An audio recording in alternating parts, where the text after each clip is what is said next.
Lyra could no longer feel her limbs. The poisoned air of Keanos had finally penetrated her damaged armor, seeping into her bloodstream.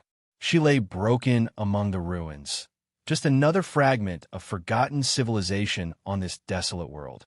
Above her, the strange purple sky swirled with metallic dust that caught the feeble light of the pale blue sun. How fitting, she thought, that her final resting place would be this graveyard of another civilization. She closed her eyes, feeling the last dregs of energy seeping from her battered body. Her naturally pale green skin had taken on an ashen hue, a clear sign of dehydration and toxicity. The once proud Xylosian warrior scientist was reduced to this, abandoned, betrayed, and dying alone on a forgotten world at the edge of charted space. Her mind drifted to memories of her home world, with its crystalline spires and vast knowledge archives. She had been respected, admired even. Commander Lyra Talisarius, elite operative of the Xylosian High Command, until she questioned the order to deploy the biogenic weapon against civilian populations, until she discovered the corruption that had infected the highest ranks, until Karn, her superior officer, and once her closest confidant, had arranged her unfortunate accident during the battle against the Shrike Empire. A casualty of war, they would record in the official logs. No mention of how they'd disabled her ship. No record of how they'd left her marooned on this toxic rock, where no rescue would ever be attempted. The pain was subsiding now. Consciousness was becoming a fragile thing, slipping through her fingers like water. She welcomed the darkness. There was a strange peace and acceptance. Just another broken relic, she whispered to the empty ruins around her. Just another ghost for Keanos. She closed her eyes for what she believed would be the final time. What seemed like moments, or perhaps eons later, Lyra became vaguely aware of movement, of hands touching her armor, of a voice, unfamiliar, speaking words she couldn't understand. She dismissed it as hallucinations, the last firing of neurons in a dying brain. But then came the sensation of water on her lips. Cool, precious water.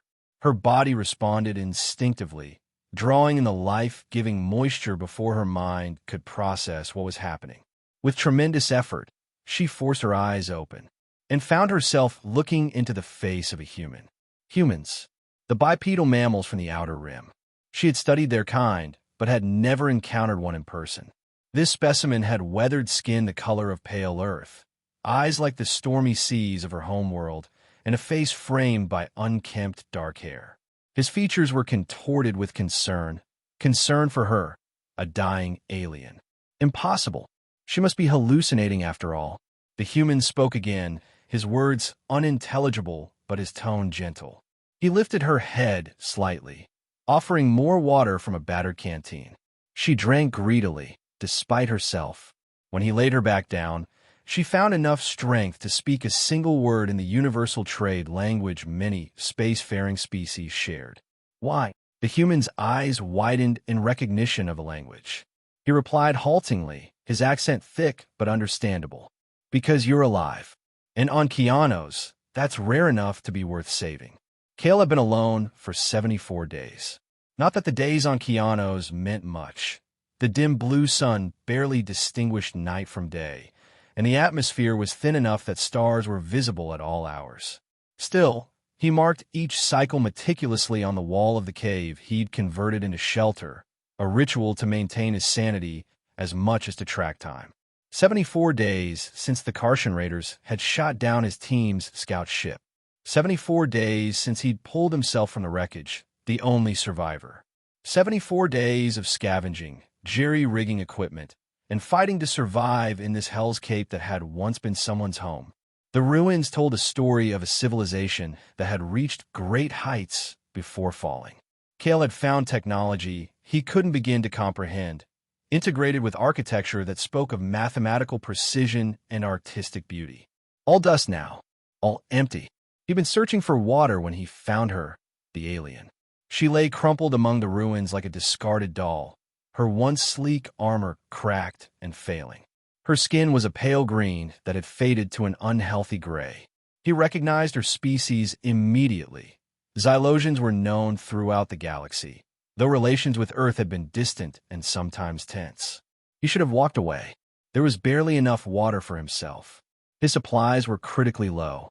The Xylosian Empire had never done humanity any favors. But 74 days of solitude had made even an alien face welcome.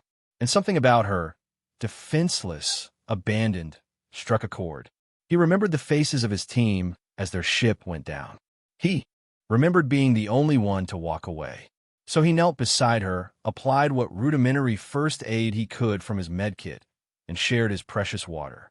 When her eyes fluttered open, large almond-shaped eyes with vertical pupils, the color of burnished gold, he felt a surge of emotion he couldn't name. Relief? Triumph? The simple joy of not being alone? Her question, why, was fair enough. He wasn't entirely sure of the answer himself. Carrying her back to his shelter was challenging. Though slender, she was tall, nearly 7 feet, and even in her weakened state, heavier than she looked. The exertion left him winded, his pulse hammering in his ears as he finally laid her down on his makeshift bed of salvaged cushioning and thermal blankets. She drifted in and out of consciousness during the journey and throughout that first night. When awake, she watched him with wary golden eyes, but accepted the water and nutrient paste he offered. He tried to communicate, using the rudimentary trade language they seemed to share, supplemented with gestures. His handheld translator was damaged in the crash, working only intermittently, but it helped bridge some gaps. By the third day, she was able to sit up, though the effort clearly taxed her. She examined his shelter with analytical intensity, the salvaged equipment from his ship, the fortifications he'd constructed, the stores of food and water. "You survive. Alone," she said, the trade language halting on her tongue. "How long?"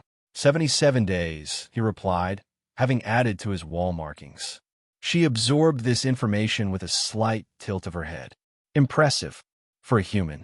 He couldn't tell if it was an insult or a compliment. He chose to take it as the latter. "I'm Kale," he said, touching his chest. "Kale Soren. Scout Division, Earth Alliance." She was silent for so long he thought she might not respond. Finally, she straightened her posture, a formal gesture that seemed deeply ingrained.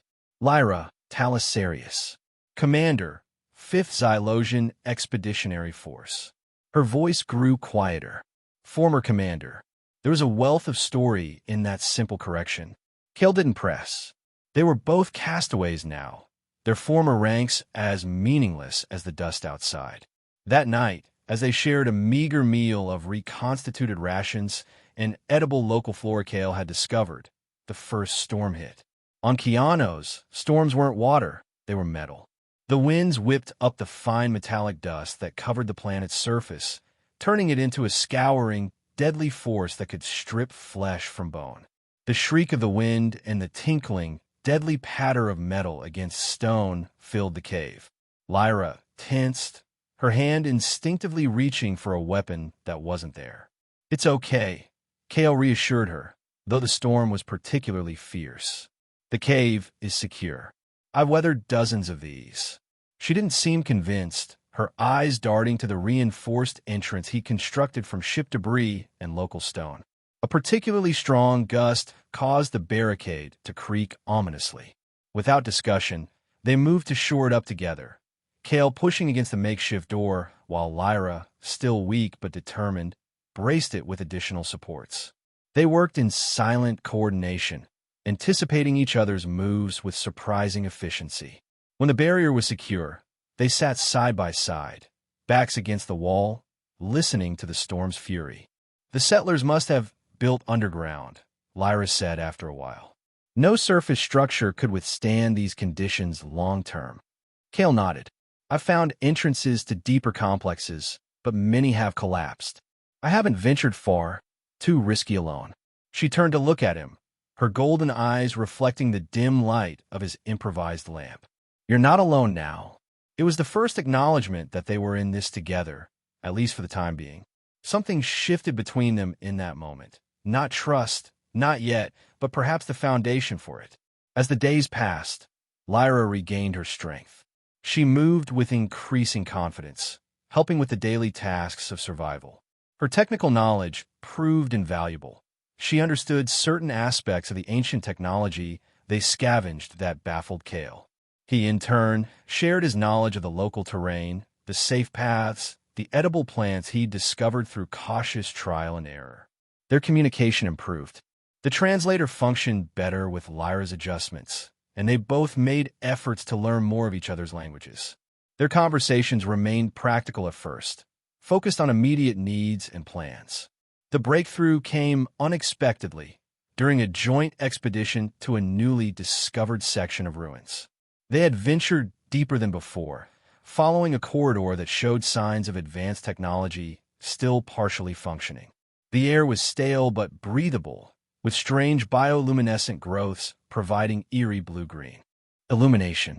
These markings, Lyra said, tracing elaborate etchings on a metal panel.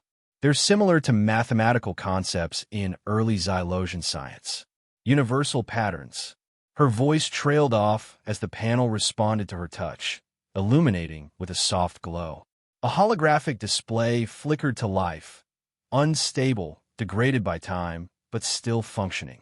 It showed figures, humanoid, but clearly not human or Xylosian, engaged in some form of ritual or ceremony. They were celebrating, Kale observed. Look at the postures, the gathering. This wasn't military or scientific. It was cultural. Lyra nodded slowly. A society advanced enough to harness phenomenal energy, yet still connected to ritual and tradition. She sounded wistful. My people have lost much of that balance. Science and military might are all that matter now. It was the first personal observation she'd shared about her civilization. Kale glanced at her, noting the tension in her slender frame. That's why you're here, isn't it? He asked quietly.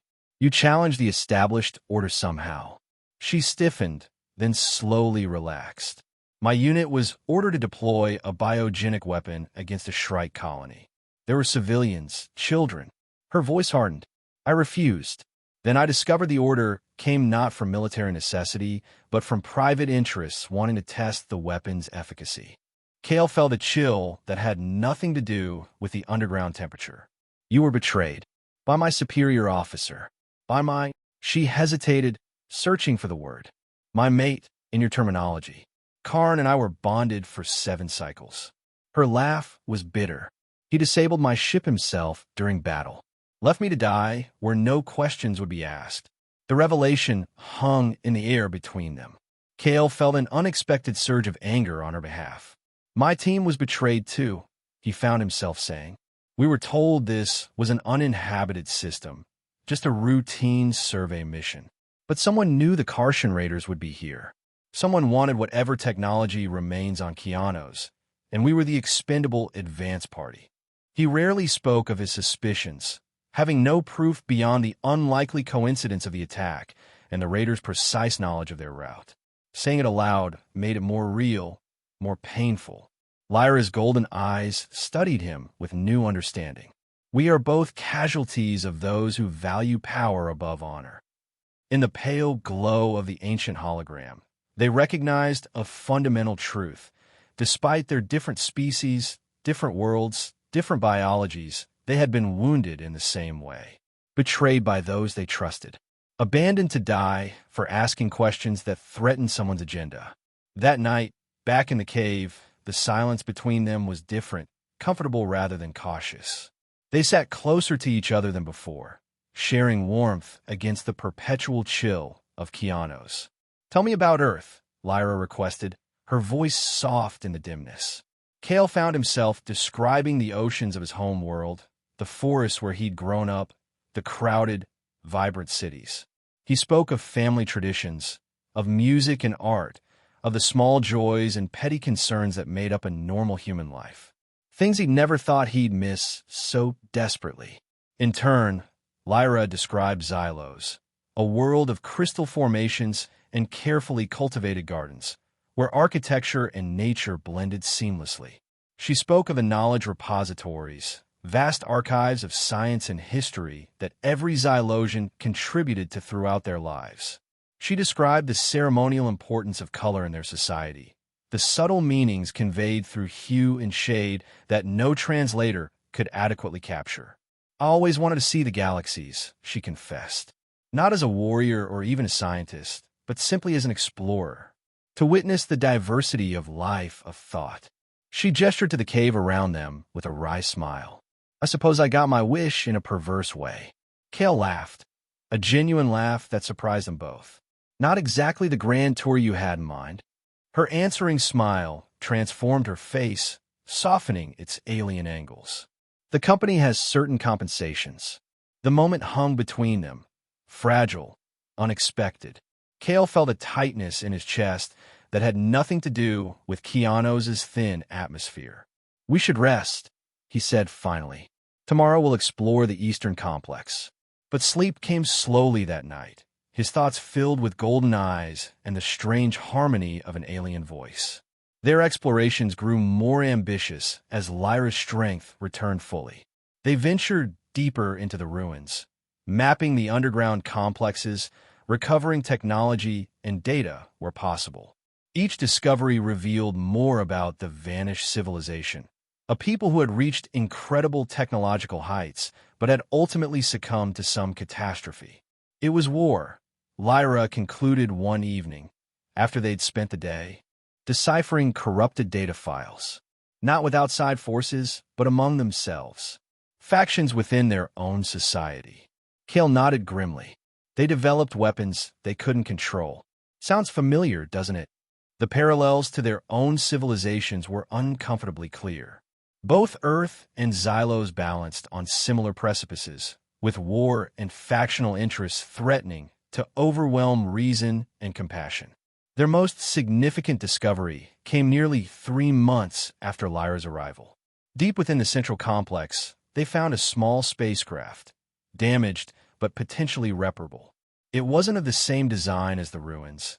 It appeared to be from a later period, perhaps belonging to previous explorers who had met a similar fate to their own. "This could be our way off Keanos," Kale said, running his hands over the ship's hull. "If we can salvage enough parts from my crash site and your armor."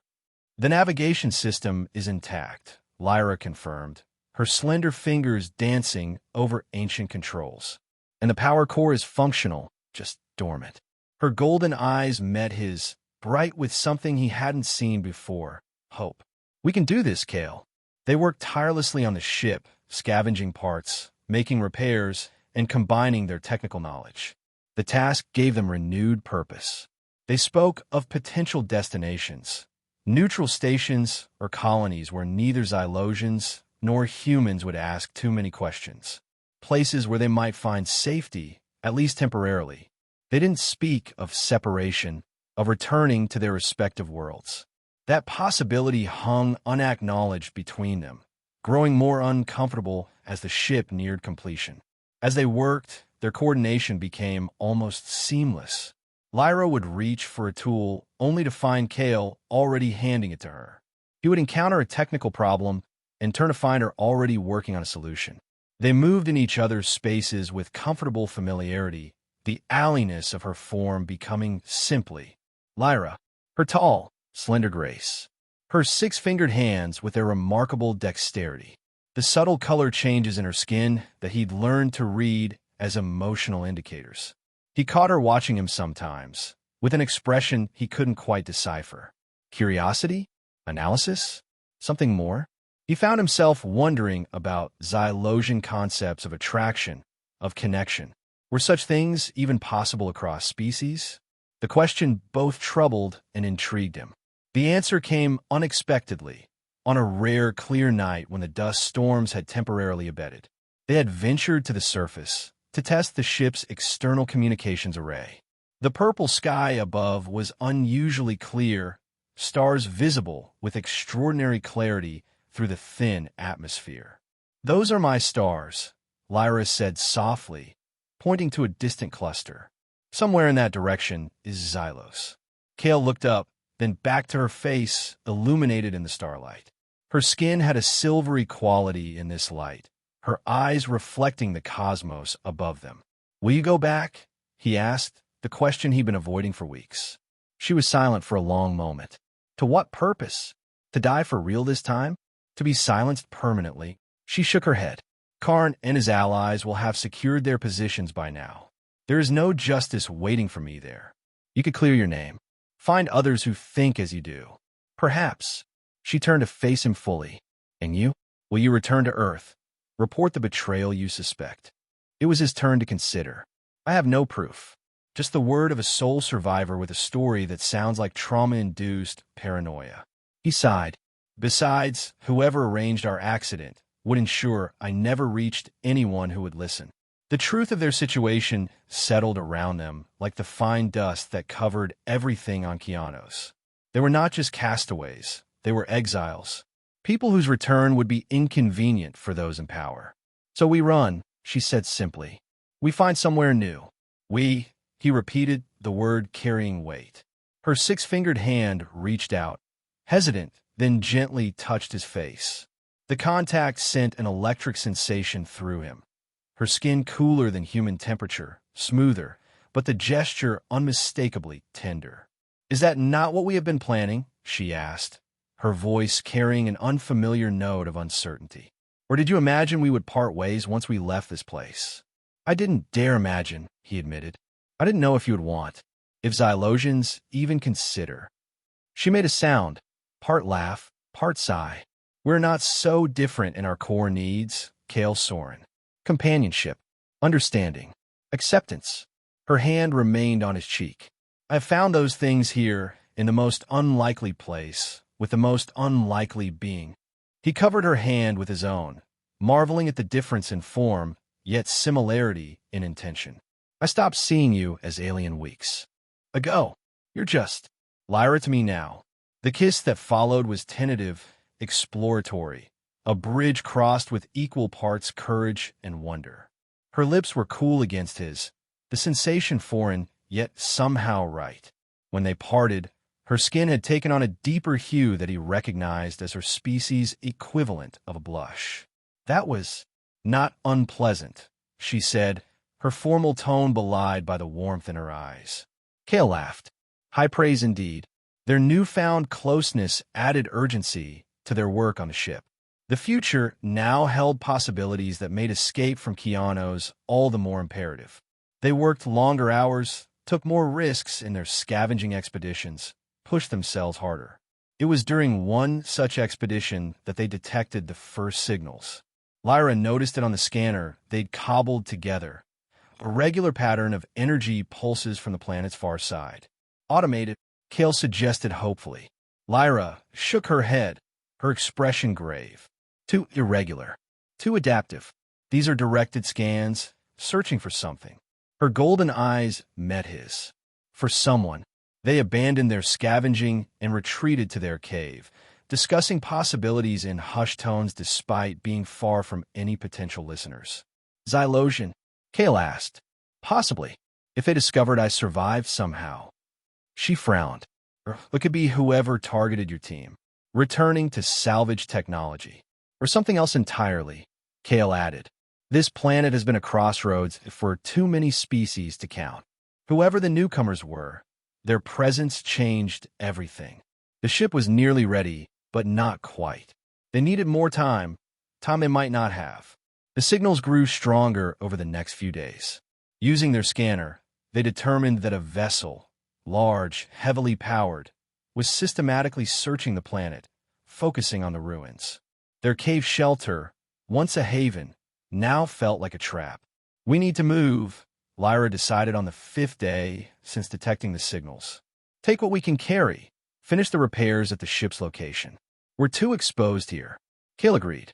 They packed essential supplies and equipment, abandoning anything non-essential. The journey to the hidden underground hangar where the ship waited would take nearly a full day, across open terrain for part of the way. They set out at what passed for night on Keanos, hoping the reduced visibility would work in their favor. The metallic dust crunched softly beneath their boots as they made their way through the ruins, staying low, using the fallen structures for cover. They were halfway to the hangar when their scanner alerted them to a new development. The searching vessel had changed course, heading directly toward their location with increasing speed. They've detected us, Lyra said, her voice tight. Or the ship. Or both. Kale checked their surroundings. They were in a particularly exposed section, with limited cover ahead. We need to split up, he said, the words bitter in his mouth. I'll create a diversion. You get to the ship and prepare for launch. Her response was immediate and fierce. No, we stay together. Lyra, I was left behind once before. She cut him off, her golden eyes blazing. I will not experience that again, nor inflict it upon you. We find another way. Before he could argue further, the sky lit up with searchlights, bright, blinding beams sweeping the ruins. They ducked behind a fallen column, hearts pounding. The lights were accompanied by the low hum of engines, a sound Kale recognized with a jolt of shock. That's an Earth Alliance vessel, he whispered. Military class. Lyra tensed beside him. Are you certain? He nodded grimly. I served on ships like that for years. I know the sound. He peered cautiously around their cover. Why would Earth forces be here? This system is well outside their usual patrol routes.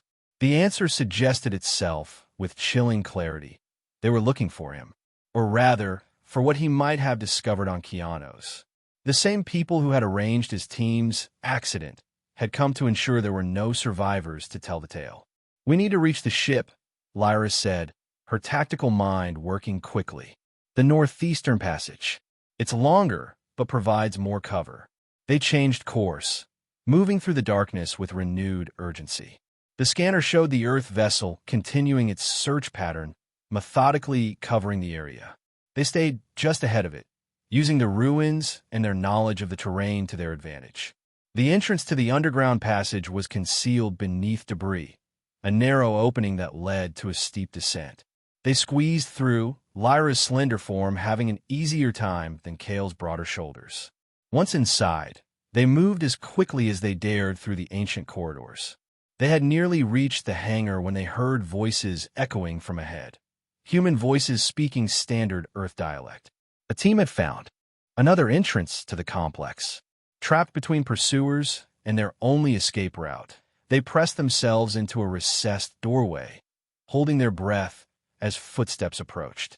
Lyra's cool hand found Kale's in the darkness, her fingers intertwining with his in silent reassurance.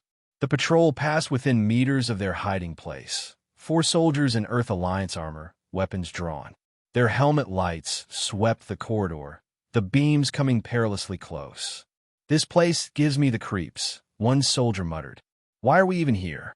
The crash was what, 6 months ago? No one could have survived. Orders are orders, another replied tonelessly.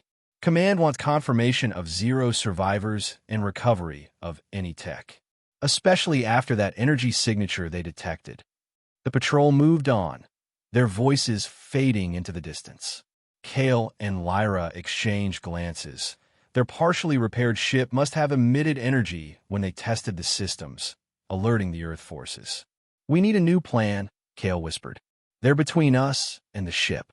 Lyra's eyes narrowed in thought. Perhaps not.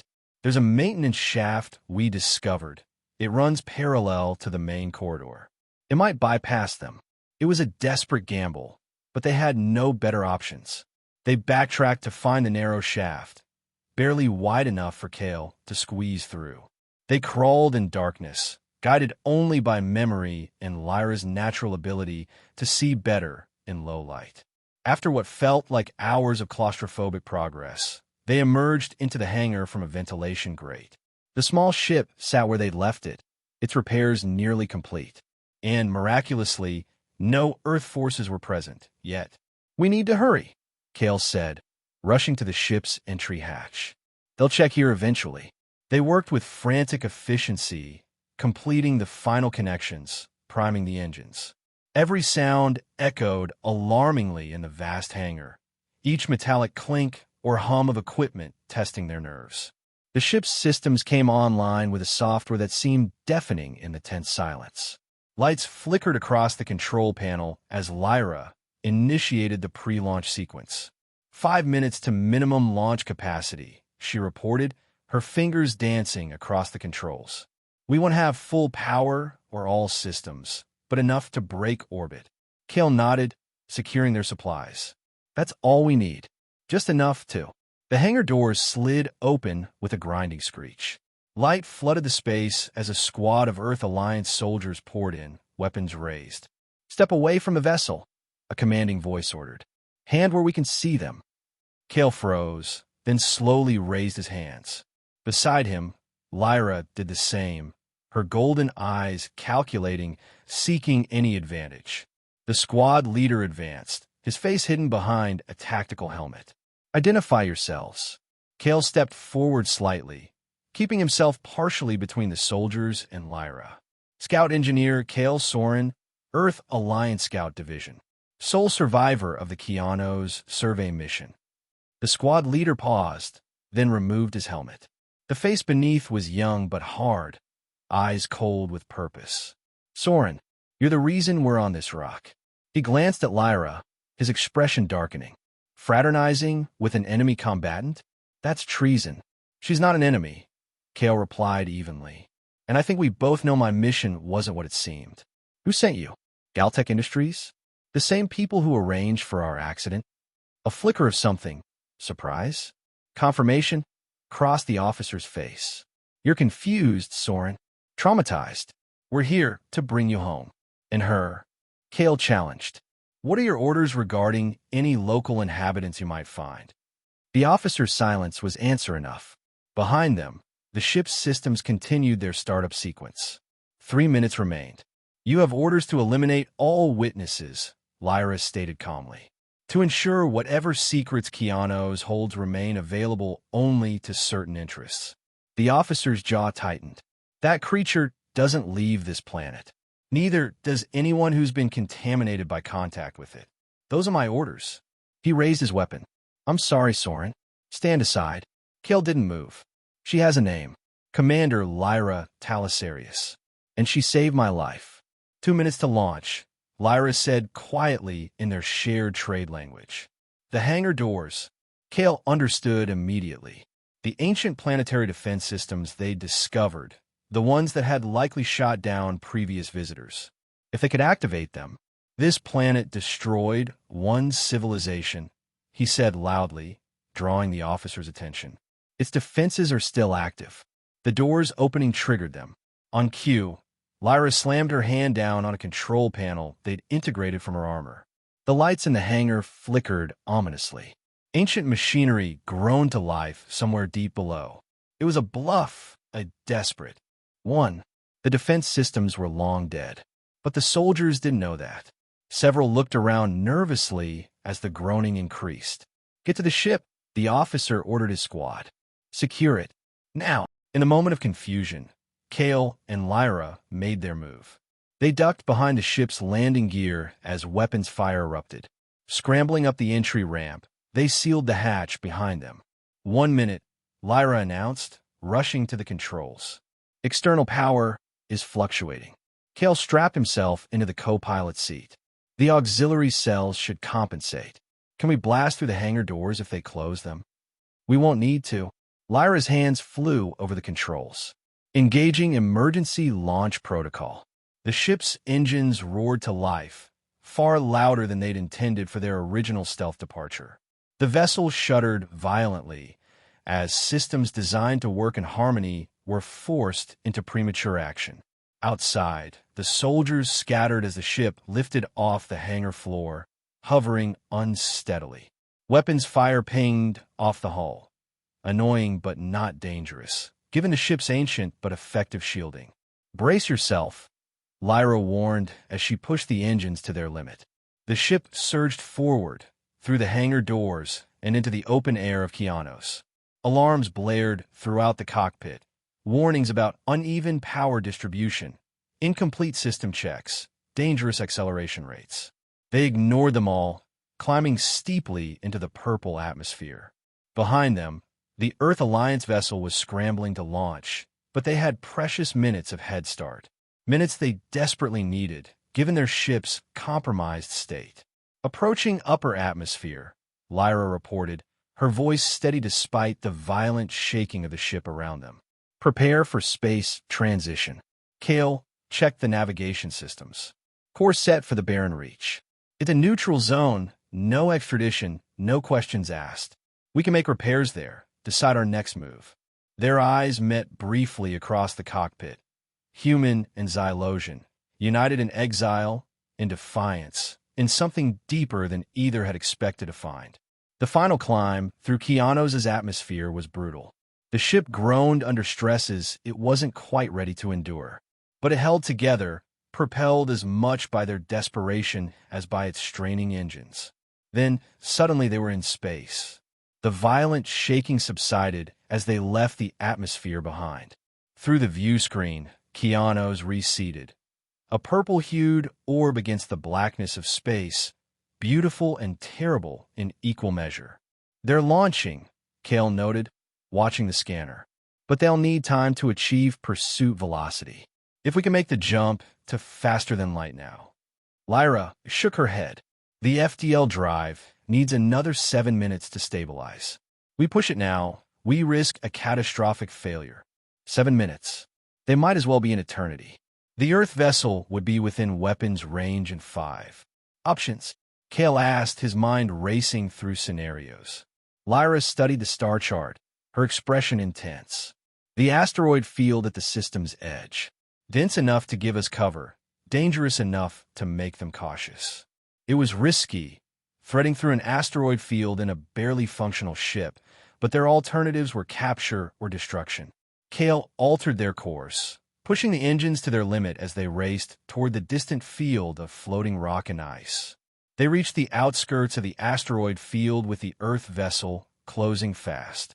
Weapons lock alarms screamed through the cockpit as they plunged into the chaotic swarm of celestial bodies. What followed was a desperate game of cat and mouse. The larger Earth vessel had superior firepower but less maneuverability.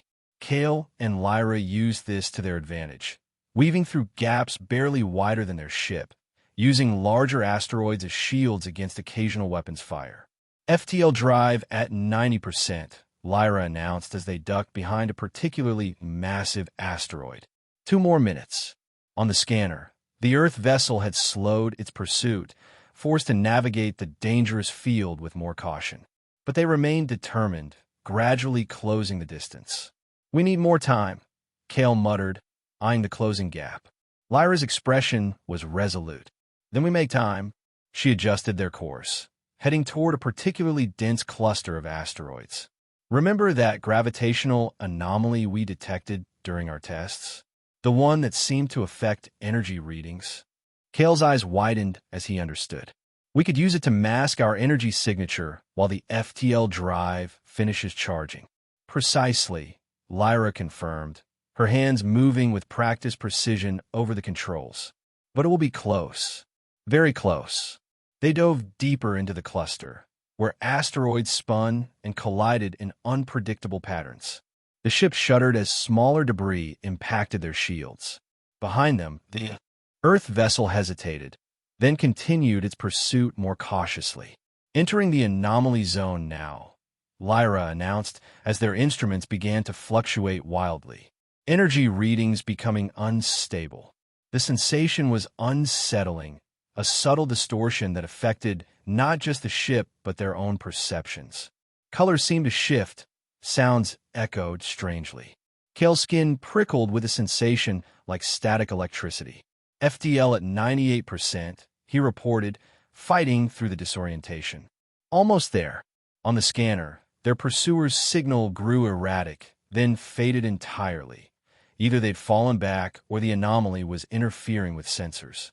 Either way, it gave them the window they needed. FTL ready, Lyra called, plotting jump to the barren reach. Kale gripped his seat as the familiar pre-jump sensations built around them. Do it! Space folded around their small vessel as the FTL drive engaged. The stars streaked into lines, then vanished completely as they entered the dimensional shortcut that would carry them light years away from Keanos and their pursuers. When they emerged from the jump, the view screen showed unfamiliar stars. The barren reach, a lawless region on the fringes of settled space, where fugitives and free traders made their homes among scattered asteroids and abandoned stations. They sat in silence for a long moment, processing what had just happened. They had escaped. They were free. and completely untethered from their former lives. "We need to find a place to dock," Kale finally said, running a diagnostic on their strain systems. "Make repairs before attempting another jump." Lyra nodded, studying the navigation data. "There's a trading post at the edge of the sector. Anonymous docking, no questions asked. We should have enough fuel to reach it." As they set course, Kale found himself watching Lyra's profile, the elegant lines of her face, the determined set of her jaw. She must have sensed his gaze because she turned, her golden eyes meeting his. "What happens now?" he asked softly. "After repairs, after we're safe, what do we do?" She considered the question, her expression thoughtful. "We survived Kianos. We escaped those who wanted us silenced." A small smile touched her lips. "Perhaps it's time we stopped running and started living together." The word held a universe of questions. Her six-fingered hand reached across the space between them, finding his. "I have lost my world, Kale Soren, but I have found something I never expected." Her fingers intertwined with his, cool against his warmth. "A connection that transcends the boundaries of species and origin." "It won't be easy," he warned, though he tightened his grip on her hand. "We'll be outsiders everywhere we go." "We already are," she replied simply. "But now we are outsiders together." The trading post appeared on their scanners, a haphazard collection of modules, ships, and salvage materials cobbled together into a functional station. Around it, vessels of various designs and origins moved in organized chaos. A place of misfits and outcasts, of those who live beyond the reach of empires and alliances. "A suitable beginning," Lyra observed as they approached the docking area. Kale smiled, feeling a strange sense of peace despite the uncertainty ahead. A continuation. As they prepared for docking, he thought back to that moment on Kianos, a dying alien woman opening her eyes to find a human holding her. Two castaways from different worlds, abandoned by their own kind, finding in each other what their own civilizations had failed to provide: compassion, understanding, acceptance. They had survived. They were free. And whatever challenges lay ahead, they would face them together. The docking clamps engaged with a metallic thunk, securing their ship to the station. Beyond the airlock waited a new beginning, a future neither of them could have imagined in their previous lives, but one they would now build together, step by step, day by day. "Ready?" Kale asked, standing at the airlock, his hand extended. Lyra took it, her golden eyes bright with determination and something else, something that had no name in either of their languages, but that they both understood perfectly. "Ready." The airlock cycled open, revealing the bustling, chaotic life of the trading post. Hand in hand, human and Xylosian stepped forward into their shared future.